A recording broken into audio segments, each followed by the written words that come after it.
Friday, March 15th, into 16th in some other parts of the world. 15th, according to the Japanese astrological date, some calendar system, they have their own divination thing. And today is Tenshabi and Ichiryu Manbaibi and Toranohi, which means this is the Tiger's Day and this is the auspicious day according to that Japanese calculation system. And it's a great day to initiate something or to start something new, to invest on some things that you like, or like whatever that we plant a seed of doing something now. Ichiryu Manbaibi is one of those days which is like it can expand into infinite like possibilities and things. So you may want to initiate something new or implement something, try something new, right?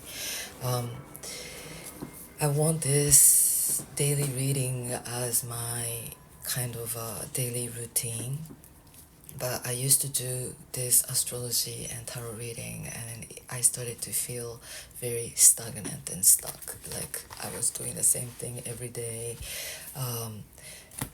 So I wanna, sometimes incorporate just whatever comes through. I wanna share, and something that I've been very much contemplating on these days is to expand my awareness to the point not to take my life for granted.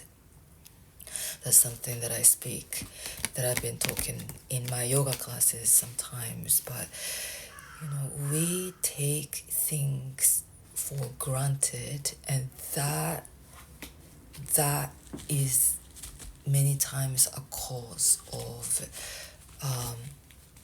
a lot of difficulty and challenges that we face in life, I think, because even though we know this moment will never come back, this moment, right, as I'm speaking, as you're listening, if you're listening kindly, this very precious moment, and we take it for granted to the point we don't really see the rareness of it, right, the miracle of it. Very interesting, like mind-blowing miracle that we are alive, exchanging information on this planet Earth within the eternal void. That itself is a pure miracle and magic. And we want to proactively claim the rarity of it, and we want to proactively choose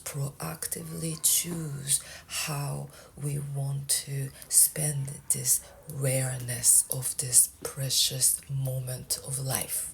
Is very important, right? If we bring our full heart into that,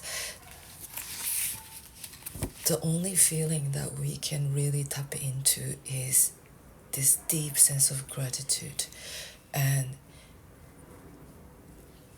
joy of aliveness. Yes, those things that we can be frustrated with are present, right? The more that we bring our attention to it, that heaviness and density of that problem becomes much more dense to the point that becomes our reality, right? Whatever we pour our awareness into makes up our world. So we need to, right, that's the spiritual practice, that we have to be aware of the fact that everybody's reality is different, and my own reality depends on what I pour my attention into. So we want to choose what we pay attention to, right? when we are battling with this energy of resistance, whether it's coming from outside or internal, usually they interact with each other, right? This is happening. This is not right. This is, I cannot stand the I cannot stand it, right? My ego cannot stand it. This is out of my belief, my value. This I cannot believe this is happening, or I cannot believe this person has done it, or this had happened to me, or whatever, right? The battle is usually here with us because it is against our moral, or what my ego, my mind believe what it is right, and then how things are supposed to be. If it's not going along this storyline my mind, my ego creates, we hold resistance, like we have to fight against it to let my voice to be heard, and let this circumstances has to be changed because this is not going the way that I want, or this is not the right way, whatever this mind or our ego tells us. Those are important values that we want to pay attention to. But when we come back to the practice of embracing the rareness of life and this moment, when we really pour our heart into that, those problems kind of dissipate. They disappear because we don't want to waste my time, my energy, right? This divine spark of power, the force, the divinity that this moment holds. I do not want to choose to pour my energy into negativity or problem, but I want to choose to be in sync with my true nature, that true nature of our consciousness, higher consciousness. The cosmic consciousness is the force of bliss, the force of truth, the force of divinity. And I choose to realign my energy back to that again and again and again and again. And it is a practice it takes. But with practice, little by little, those problems start to lose their power over us because we are empowering that force of nature, I guess, right? The force of nature, which is change. Everything is changing. Everything is the fleeting dance of life. And the more that we choose to surrender to the flow, right? Surrender to the flow is not resisting against what is happening now, right? The more that we choose to flow with the current of life, with the trust, the full faith that everything is working for us somehow. Everything is working for our highest good. Everything within this world is truly supported by something bigger and greater than me, us, tiny humanity, right? Tiny forces that we have. Like, we want to keep coming back to that big awareness during this Pisces season. Those are the last few days of the Pisces season. And the more that we broaden our awareness, this is the Pisces, right? It's the fish. Piscean fish is like, it goes here, it goes there, it swims around this realm of reality, it swims out into the other realm of reality. Dreams has been crazy vivid. We are traveling through our active cognitive thinking mind into our psyche. Some deep cleansing is happening, deep endings are happening, deep sweeping is happening. That cosmic energy wants to sweep some kind of this resistant, repetitive, stubborn cycles that human has got trapped in after generations after generations after generations. And the more people are becoming more aware of the practice of meditation or practice of this cosmic consciousness, or being more aware of how tiny that we are, that we don't have no control over life. We are, that control itself is an illusion.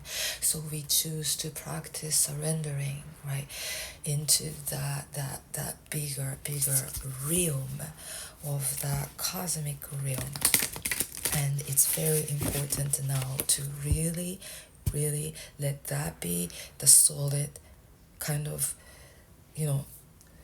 solid center of who we are, because we are moving into very important wild eclipse season coming up, right?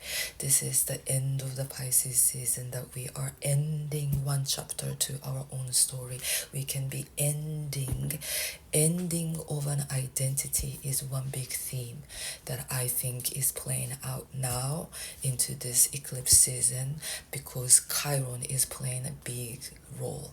Chiron, the wounded healer, which many of us, right, it's the tendency of human that we focus on the negativity, or we focus on the themes of pain and suffering, that wound part, the karmic wound part. But the Chiron represents where we turn that pain into power by connecting to this spiritual awakening and realization that we are all capable of accomplishing in this lifetime. And this eclipse cycle is happening with prominent presence of Chiron, especially the April 8th solar eclipse. Solar eclipse is the brand new beginning point happening in Aries. Aries theme is I am. Aries is my body, me, my mind, my idea, my identity, my ego, my personality, how I show up in the world, because this is who I am, right? That's the Aries energy. And this solar eclipse will be happening at 19 degrees of Aries, with Sun, Moon, Chiron in conjunction exactly to a minute. 19 degrees and 24 minutes or something. I forgot the minute. I was looking up last night. But they are in triple conjunction exactly to a minute, while Mercury will be in retrograde. Mercury is going into retrograde from April 1st to April 25th or something like that. So this solar eclipse, the first eclipse is going to be the next full moon lunar eclipse happening on March 25th.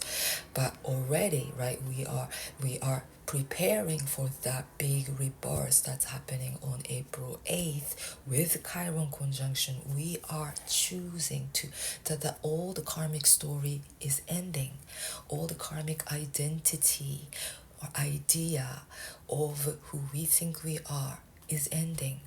This problem-driven world that we belong to, right? Everything that we see on the news is heavy problem. Our life is driven by this adrenaline that is stimulated by the energy of fear, energy of problem, energy of anger, energy of repression, problem. All the information that's coming into our awareness, years and years and years, after generations after generations after generations, we were consciously or subconsciously told to focus on a problem. This life is a problem. This life is a suffering. We are here to suffer and solve problems to achieve something, some goal, bigger goal. Work hard, do hard, keep pushing. That idea, I do believe, has to fall, has to be shattered, and like the Tower card, because that is not in sync with who we truly are, our true nature. Our true nature is bliss. That's what the yogic teachings tell us, right? Our Anandamaya being the kosha, the deep inner layer of who we are, is the bliss body. That's our nature. Oneness with all. We are that everything. We are that one. We are that one which is indivisible, non-dual, which is just one divine essence. That's who we are. And I do believe we must choose to, with our will, choose to wake up to that essence. And this Pisces season is really nice because this boundary line between this realm and the other realm is blur. We can start to implement a new routine, new sense of identity, new way of seeing the world, new perception, new ideas, new way of reacting to the triggers, new way of thinking, feeling, everything different, right? When the trigger comes up, we can respond differently. Now moon is in Gemini. This moon met up with Pluto, and moon in Pisces, we're curious. We can be very curious minded. We can be a little scattered.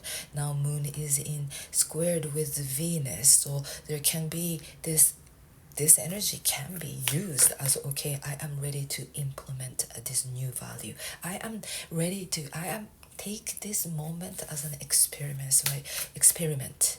We have to take life as an experiment if we want to witness the magic that we can create. We want to implement some kind of a new way of doing things, a new way of grabbing that magic wand and start making magic happen, right? This earth-bounded. Yes, we are earth-bounded beings, right? This is the world card. This is the universe card. This is who we are card. Tarot card. This is the world card according in relation to the writer's deck. But this is, right, ending of one big chapter. Spiritually, esoterically, in whatever way, energetically, something is ending. Something has been ending. One big era of the last 200 years are ending. The age of the element earth is ending. We are now ready to kind of start initiating this new era, implementing new idea. Not new though, right? It's returning back to who we are. It's not the new idea that we are bliss. We are the energy of love, right? I've heard that like 6,000 years ago or beyond, that's the period of Chomon Jidai in Japanese, long time ago. You know, in the past, there were a period where there was no how you say, there are you know, the tools. I forgot archaeology. I forgot. You know, you can find those old objects of knives or like weapons, and you know, you can see around that era people were fighting and all that kind of things. But in the past, there were a time period where people were not fighting against each other, and I truly trust that, right? So that was that period where people were living with the dragons and where people were more really aligned with the cosmic consciousness and the power, the divinity and the magic and miracles and everything, right? Life was simple. We were more absorbed in that. I do believe that prayers and celebration and festivals and pray, you know, all the union and the harmony, and then we are ready to come back to that. This card, the tree spirit card, this is in relation to the Two of Pentacle energy. So let us today, right? Under this moon in Gemini, under this energy of that last few days of Piscean season, and then also this is the moment that Sun is approaching to meet up with Neptune. Only 2-3 degrees apart now. This Neptune Sun conjunction is a reset point of this Neptunian theme. Neptunian theme is all about this oneness of all, wholeness of all, that finding ourselves as the pure, right? The spirit, like spirit of joy. We are that spirit of the divine spark. That's the spark of joy, spark of bliss, spark of this excitement, this aliveness. Like, I would love you to feel that deep excitement in the heart. Like, don't take your heartbeat as just your organ beating. Take your heartbeat as like the creator's heartbeat beating inside of you, ushering you to live, ushering to move, ushering to act, ushering to love, ushering to enjoy and play, and ushering to hold this deep, deep gratitude for this rare moment of rareness of life, right? This is divine. This is a miracle that we are here. And the more that we really come to realize that, again, like I said, our whole world can shift. This moment we can embrace the light coming through. We can embrace bird chirping. We can embrace just the smell of the air changing as you walk down the street. Can you feel your footstep as you walk? In each moment, the senses that we can feel, the earth underneath us. We want to keep bringing our awareness to that. The more that we start to live driven by that deep sense of simplicity, the simple gratitude, we can reborn anew like that. The phoenix can rise from within us. We can come, the phoenix rising, this is the judgment card, but like we can come out of our own coffin that we were trapped in. Our mind was trapped in the coffin of this struggle and pain and suffering. No, the more that we start to tune our awareness into that energy of bliss and goodness and joy and happiness, simple happiness, that energy itself really rebirths us, and it really, like, because our true nature can start to rebirth. Yes, this is me. Yes, thank you for liberating my spirit out of my trapped mind and mind. So this is the day, and this next few days I would love you to keep coming back to that kind of a practice, and just deep gratitude to a tree, to a flower blossoming out of a concrete, little tiny things, and see if we can see the world differently. And the more of us start to see the world differently, the more of us can start creating the new earth, not driven by problems and fear, and driven by the control, by the power, the organization, the fucked up government, and this whole system of power. We have to keep really ushering and rising high, right? Because this is the important time, the wood dragon. We are ready to ride the dragon, right? The wood energy, the springtime sprouting energy, right? Even in the southern hemisphere, it doesn't matter, right? We are entering into the Aries season. This is the rebirth moment, the renewal moment. This is the moment of stepping into our power to rise, to ascend, to grow, to expand. And first, expansion has to happen in the mind, and then we have to break something within our mind if we want to break something in the external world. So may we continue to work individually, internally, and collectively as well, to be that force of change, to be that force to break that concrete and blossom our beautiful, unique colored flowers out of that concrete. reality of this 3D world, right? Thank you so much for listening. Wishing you a beautiful day. Peace.